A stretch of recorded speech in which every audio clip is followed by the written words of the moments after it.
Eh bien voici l'Isointing qui reçoit Saint-Simon en ce samedi soir.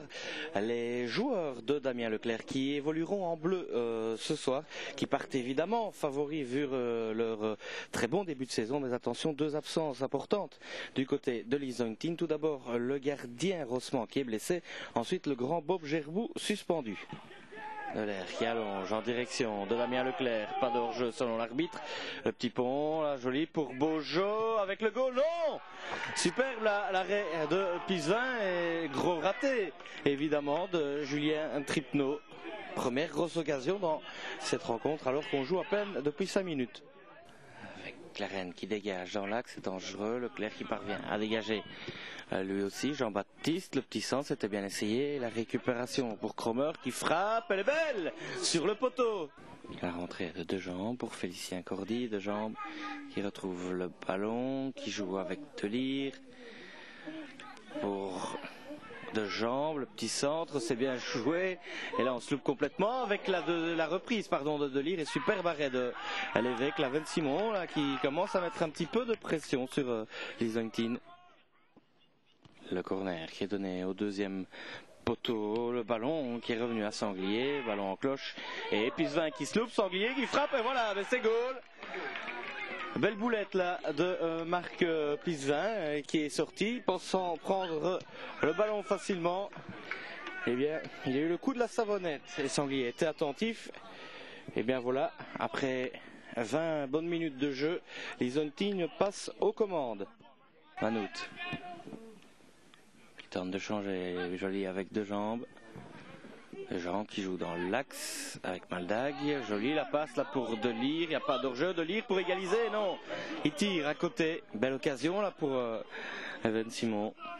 Tripneau qui est passé. Tripneau, il va falloir donner son ballon. Non, il tente d'y aller tout seul. Il fait faucher. Voilà le penalty. D'ici ça semble assez clair. Tripneau qui a bien été provoqué, Bush qui commet la petite faute dès ce début de seconde période. On a repris depuis 2 minutes seulement et voilà l'Isointing qui a déjà l'opportunité de doubler le score.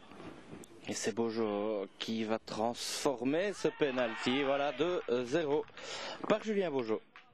Caille qui a un petit peu de champ libre, Caille qui peut tenter de donner en profondeur, c'est dévié de la tête par deux jambes, ballon récupéré par Rosier qui ouvre bien pour Clarène, pas d'hors-jeu. Clarène sur le flanc droit, Clarène qui joue dans les pieds de Tripneau, Tripneau dans le rectangle, qui rejoue avec la frappe là de Rosier, bien essayé de la part des joueurs d'Inanté qui commencent à jouer enfin au football. Coup franc de deux jambes au deuxième poteau. Et là, c'est Cromer qui vient de placer sa tête à côté. Il a décroisé sa tête un petit peu trop.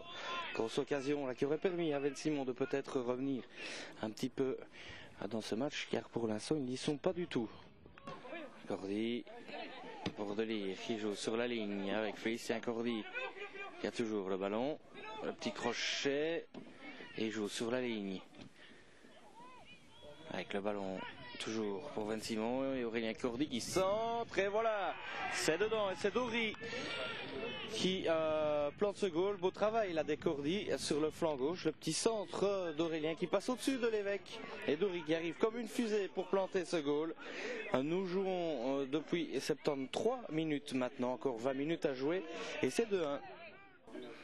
Le coup franc de Leclerc au deuxième poteau, super ça de la part de Damien Leclerc, magnifique ce coup franc au deuxième poteau, Pisevin surmonté et ce goal il est très important car il permet à l'Isointing de prendre 2 goals d'écart alors qu'il reste 6 minutes encore à jouer.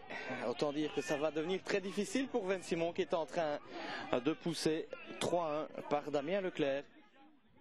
Et Dion qui va pouvoir adresser un centre au deuxième poteau avec le super arrêt de l'évêque. C'est peut-être pas fini ici. Et voilà, c'est la fin de cette rencontre. On n'aura pas vu un grand match. On n'aura pas vu une grande équipe de Lisogne Teen. Cependant, ils auront su accélérer quand il le fallait et surtout, ils auront su obtenir le principal, c'est-à-dire les 3 points. Tandis que du côté de Vensimon, la réplique aurait été trop faible pour pouvoir revendiquer quelque chose.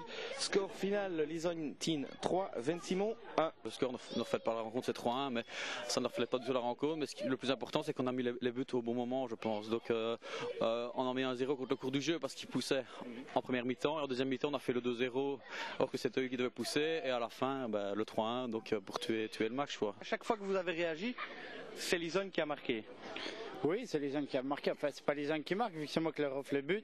Donc, dans un sens, on n'a pas à rougir. C'est vrai qu'on s'est défendu en première mi-temps. En deuxième, on s'est quand même créé des occasions. Mais plus belle, on peut dire qu'on a eu de belles occasions, mais Lisogne a marqué sur mes erreurs. Quel surnom tu donnes à tes joueurs? Mais en fait, ici à Lisogne, on a une bande de poneys.